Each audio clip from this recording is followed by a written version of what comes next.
Today I'm going to be talking about all things recovery.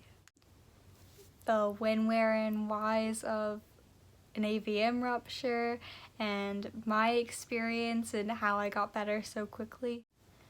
A quick disclaimer is that I did not have a TBI, which is a traumatic brain injury, and I never claimed to.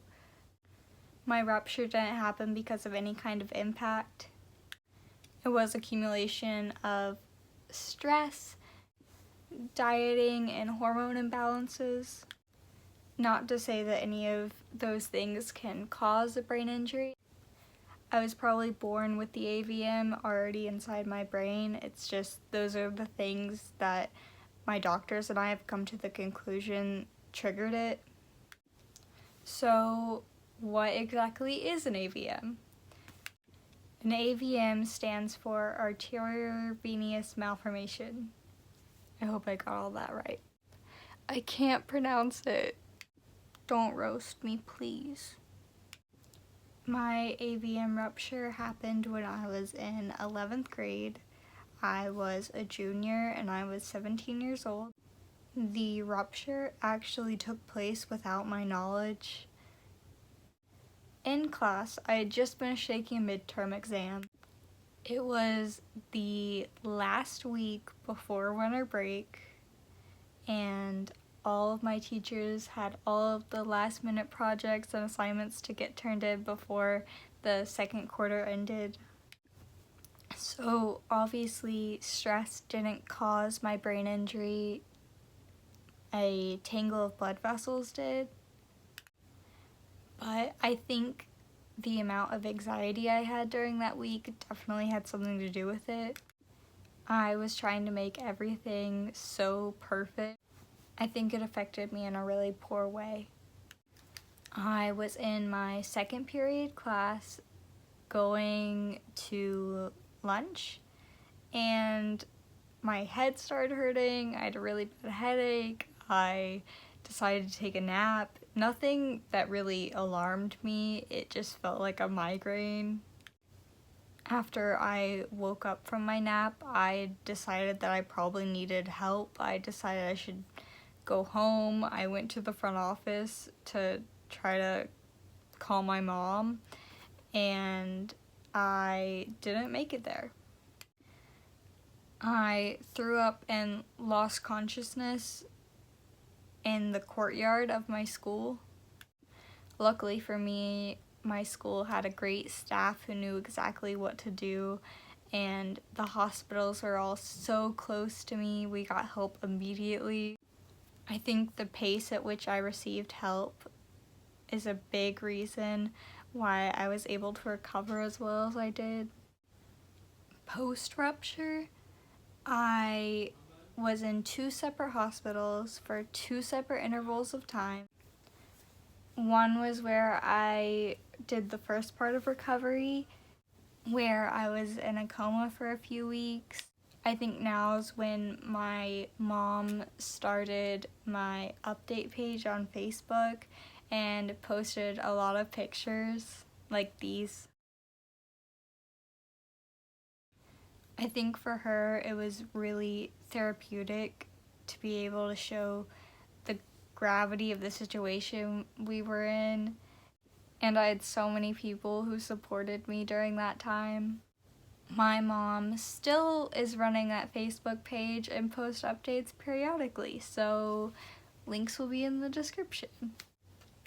So pretty much from the moment I was awake, I had therapists teaching me how to walk, talk, eat, breathe again, and I'm still in physical therapy. I mean, it's only been around a year and a half since my brain injury happened, so I still have a lot of things that I need to recover from, and I can think, and I can talk, and I can use my phone.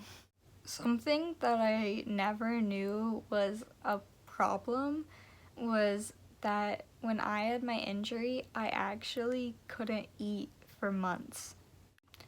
All of the foods and all of the drinks that I drank had to be thickened, and most of the time using this artificial thickening liquid, which tasted disgusting.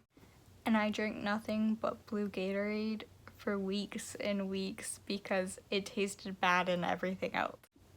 Eventually, I had to take a swallow study to see if I could swallow again safely.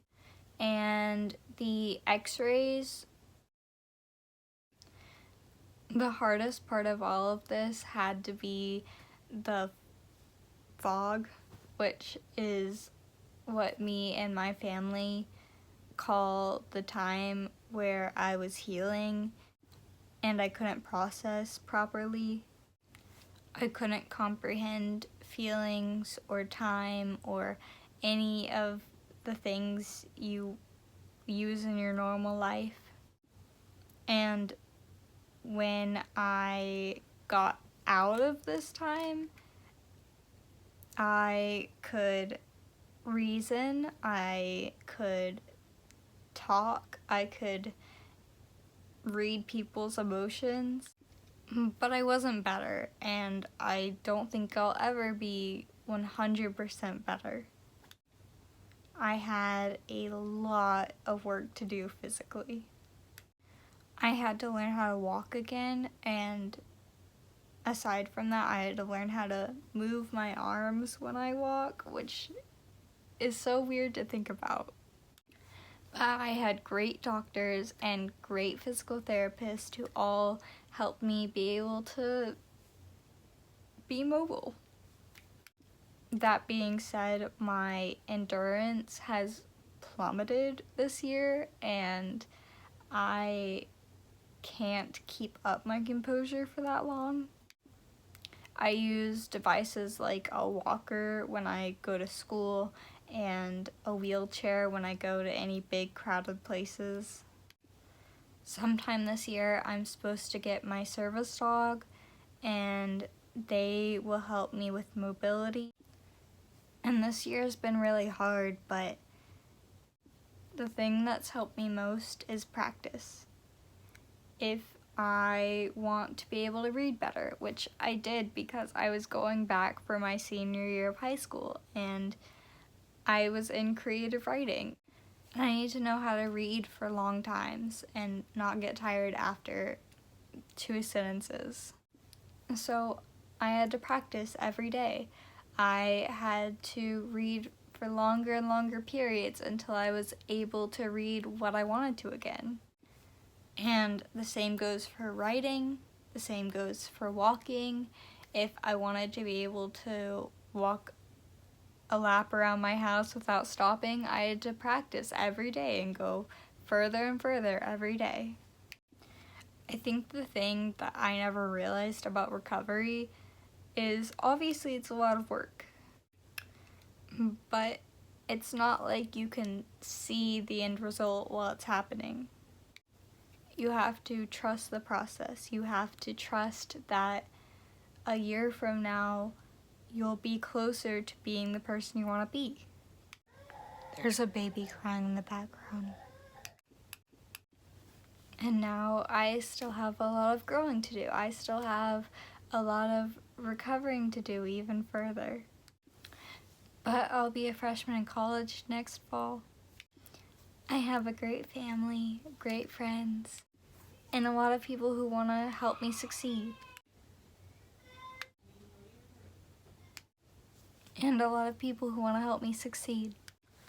So, like, comment, and make sure to subscribe.